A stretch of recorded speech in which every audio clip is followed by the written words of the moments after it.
Histoire de changer Sainte-Anne, épisode 4, Jean-Étienne Bergeron.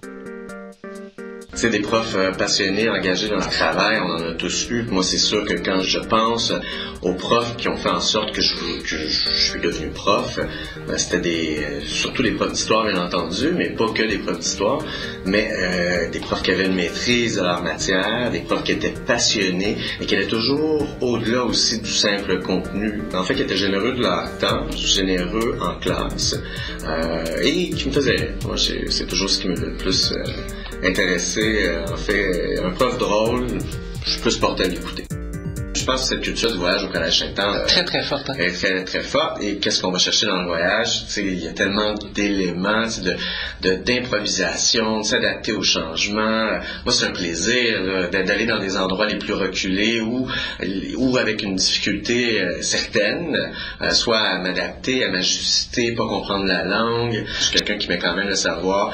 Pas juste la transmission de connaissances, mais je suis quelqu'un qui lit beaucoup, qui renseigne beaucoup, mais en s'amusant. Je veux dire, il y a toujours ce côté-là parce que c'est le fun à apprendre. Quelqu'un qui n'aime pas apprendre, c'est n'importe quoi. Ce que j'aimerais beaucoup, j'espère que c'est ça qui transparaît auprès de mes jeunes, c'est la rigueur, que ça soit discuter des grands enjeux de la société ou des petits enjeux de la société, parler de politique, parler de... C'est le fun. Il y a des gens qui s'intéressent pas à ça, bon, libre à eux, mais... Quand je regarde mes cours, je pense qu'ils sont sérieux, pas tant que ça. À toutes les fois que je fais des présentations publiques, j'essaie de faire un peu le clown. Mais en classe, il y a quand même beaucoup d'humour, mais il y a un sérieux, il y a un propos. Et c'est leur montrer, on est capable de s'engager dans des choses de façon... avec de l'aplomb, avec un sérieux, une rigueur. Mais attention, là, c'est Nietzsche dit une journée sans danser, c'est une journée gaspillée. On voit par là, c'est un côté, il y a un plaisir certain. Et c'est ce que j'aimerais que les jeunes retiennent. J'en fais un peu ma marque de commerce. Je pense qu'un bon cours magistral, ça a toujours sa place aujourd'hui. J'insiste sur le bon parce qu'on a tous déjà assisté à des cours magistraux terribles, à des conférences aussi terribles, mais un bon rythme, des questions où on invite l'élève à réfléchir en donnant des temps de pause pour réfléchir. Et il y a une façon, je me souviens de ces vidéos qui sont faites par Michael Sandel, prof à Harvard en philosophie, qui a mis en ligne 6 vidéos de son cours d'introduction à la philosophie. Et à écouter cette vidéo-là, on est pendu à ses lèvres. Littéralement, là, il amène des statistiques, il invite les gens à réfléchir, il pose des questions.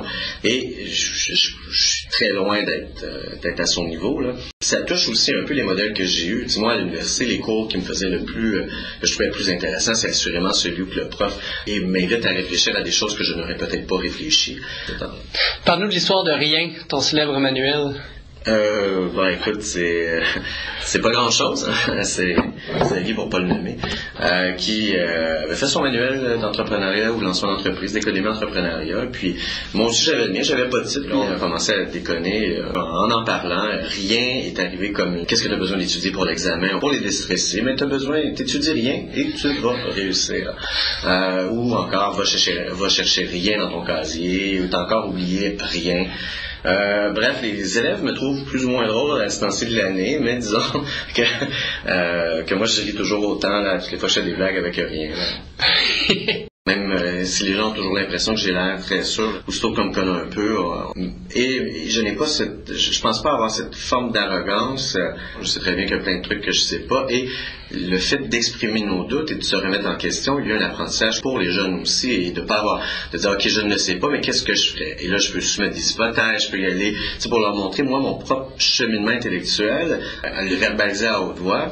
Et quand j'ai pas la réponse à quelque chose, je peux quand même être capable de formuler des hypothèses ou qu'est-ce que je vais faire pour trouver la réponse. Et, de toute façon, tu sais comment les jeunes sont aujourd'hui, là, des questions, ils en ont beaucoup. Et une des premières choses que je leur dis, je leur dis en sortant de mon cours, ce que vous allez faire, c'est mettre en doute quand même un certain nombre des affirmations que j'ai mentionnées. Ça reste toujours, c'est pas tant dans ce savoir-là, c'est pas là l'intérêt, c'est davantage la curiosité que je vais avoir piqué chez eux, leur donner peut-être une espèce de culture commune, par des noms qui sont évocateurs, des concepts qui sont aussi très importants, mais c'est le détail factuel, c'est un prétexte là, pour d'autres apprentissages. Parce que nos jeunes sont différents d'il y a 40 ans, je crois beaucoup moins qu'on le pense. On ne s'amuse plus de la même façon.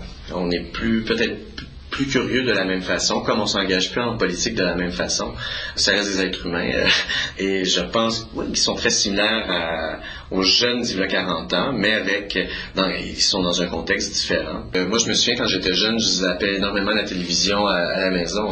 Alors, je pense que le procédé est le même. Par contre, je zappais pas ailleurs parce que j'avais pas autre chose à zapper. C'est sûr qu'après ça, on pourrait partir en ville. Les adultes, au fond, à t'entendre, ressemblent aux jeunes aussi. Tout à fait. Je pense que l'apparition des nouvelles technologies a transformé beaucoup l'homme, le rapport que les individus ont à eux-mêmes et aux autres. Si cet outil-là avait existé dans les années 80, je pense que ça répond à le même genre je sais pas si c'est des questions ou des problèmes, mais tu sais, j'aimerais ça que cette école-là soit un lieu de rencontre, un lieu d'échange.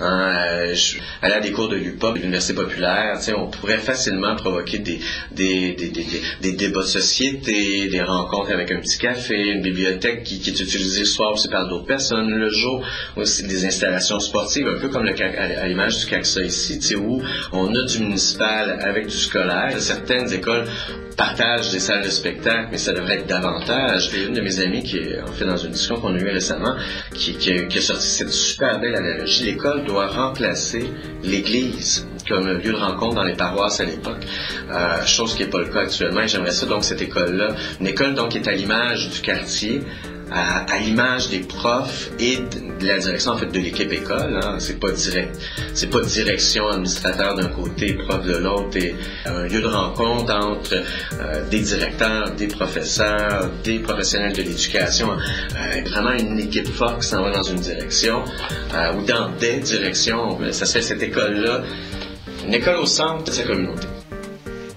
C'était Histoire de changer Sainte-Anne avec Jean-Étienne Bergeron, idée originale Isabelle Sénécal, réalisation et montage Jean Desjardins, avec la musique d'un élève d'Andréane Allard, Sofiane Martinet.